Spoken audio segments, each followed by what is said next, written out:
नमस्ते दोस्तों, सुगंधा ज्ञान सुगंध चैनल पर आप सभी का स्वागत है।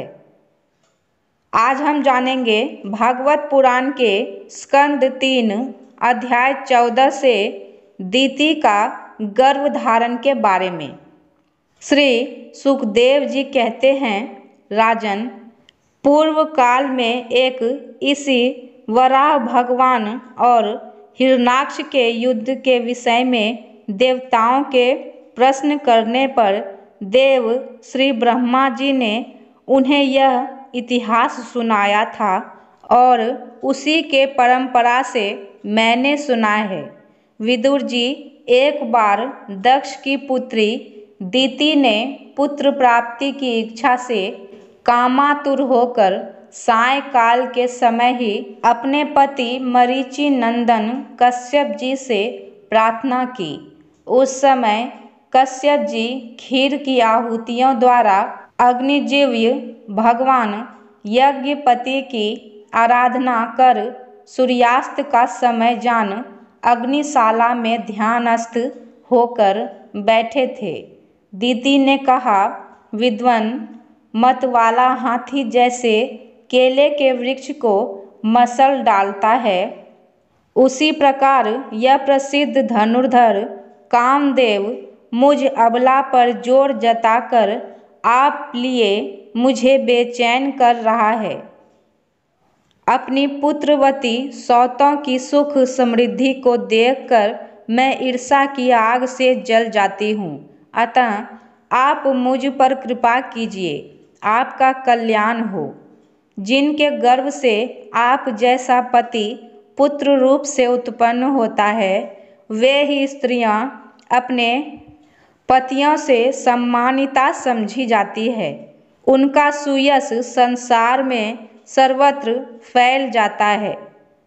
आप मेरी इच्छा पूर्ण कीजिए, क्योंकि हे महत्तम, आप जैसे महापुरुषों के पास दीन जनों की आना निष्फल नहीं होता। दीति कामदेव के वेग से अत्यंत बेचैन और बेबस हो रही थी। उसने इसी प्रकार बहुत सी बातें बताते हुए दीन होकर कश्यप जी से प्रार्थना की। तब उन्होंने उसे सुमधुर वाणी से समझाते हुए कहा, भीरु, तुम्हारी इच्छा के अनुसार मैं अभी तुम्हारा प्रिय अवश्य करूँगा। भला जिसके द्वारा अर्थ, धर्म और काम तीनों की सिद्धि होती है, अपनी ऐसी पत्नी की कामना कौन पूर्ण नहीं करेगा। स्त्री को तो त्रिविध पुरुषार्थ की कामना वाले पुरुष का आधा अंग कहा गया है। उस पर अपनी गृहस्थी का भार डालकर पुरुष निश्चिंत होकर विचरता है। तुम जैसी भार्या के उपकारों का बदला तो हम अथवा और कोई भी गुणग्राही पुरुष अपनी सारी उम्र में अथवा जन्मांतर में भी पूर्ण रूप से नहीं चुका सकते। तो भी तुम्हारी इस संतान प्राप्ति की इच्छा को मैं यथाशक्ति अवश्य पूर्ण करूँगा। परंतु अभी तुम एक मुहूर्त ठहरो, जिससे लोग मेरी निंदा ना करें। यह अत्यंत घोर समय राक्षस आदि घोर जीवों का है और देखने में भी बड़ा भयानक है। इसमें भगवान भूतनाथ के गण भूत प्रेतादि घूमा करते हैं। साहिब, इस संध्या काल में भूत भावन भूतपति भगवान शंकर अपने गण भूत प्रेतादि को साथ लिए बैल पर चढ़कर विचरा करते हैं। मैत्री जी कहते हैं, पति के इस प्रकार समझाने पर भी कामातुर दीति ने वैश्या के समान निर्लज होकर ब्रह्मर्षि कश्यप जी का वस्त्र पकड़ लिया। तब कश्यप जी ने उस निंदित कर्म में अपनी भार्या का बहुत आग्रह देख देवों को नमस्कार किया और एकांत में उसके साथ समागम किया। फिर जल में स्नान कर प्राण और वाणी को संयम करके विशुद्ध ज्योतिर्मय सनातन ब्रह्मा का ध्यान करते हुए उसी का जप करने लगे। विदुर जी, दिति को भी उस निंदित कर्म के कारण बड़ी लज्जा आई और वह ब्रह्म ऋषि के पास जा सिर नीचा करके इस प्रकार कहने लगी। दिति बोली, ब्राह्मण, भगवान रुद्र भूतों के स्वामी हैं।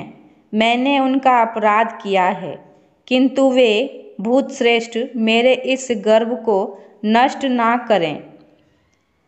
वे सत्य पुरुषों के लिए कल्याणकारी एवं दंड देने के भाव से रहित हैं, किंतु दुष्टों के लिए क्रोध मूर्ति दंडपानी है। हम स्त्रियों पर तो व्याग भी दया करते हैं, फिर वे सतीपति तो मेरे बहनोई और परम कृपालु हैं, अतः वे मुझ पर प्रसन्न हो। मैत्री जी ने कहा, विदुर जी, प्रजापति कश्यप ने सायंकालीन संध्या वंदनादि कर्म से निवृत्त होने पर देखा कि दिति थर थर कांपती हुई अपनी संतान की लौकिक और परलौकिक उन्नति के लिए प्रार्थना कर रही है। तब उन्होंने उससे कहा, कश्यप जी ने कहा, तुम्हारा चित्त काम वासना से मलिन था, वह समय भी ठीक नहीं था और तुमने मेरी बात भी नहीं मानी तथा देवताओं की भी अवहेलना की। अमंगलमयी चंडी, तुम्हारी कोख से दो बड़े ही अमंगलमय और अघम पुत्र उत्पन्न होंगे। वे बार बार संपूर्ण लोक और लोकपालकों को अपने अत्याचारों से रुलाएंगे। जब उनके हाथ से बहुत से निरपराध और दीन प्राणी मारे जाने लगेंगे, उस समय संपूर्ण लोकों की रक्षा करने वाले श्री जगदीश्वर कुपित होकर अवतार लेंगे और इंद्र जैसे पर्वतों का दमन करता है, उसी प्रकार उनका वध करेंगे। मैं हूँ सुगंधा और मेरे चैनल का नाम है सुगंधा ज्ञान सुगंध। मेरा वीडियो अगर आपको पसंद हो तो लाइक करें, कमेंट करें और भगवत पुराण के अगले स्कंद और अगले अध्याय के बारे में जानने के लिए मेरे चैनल को सब्सक्राइब कर लें। धन्यवाद।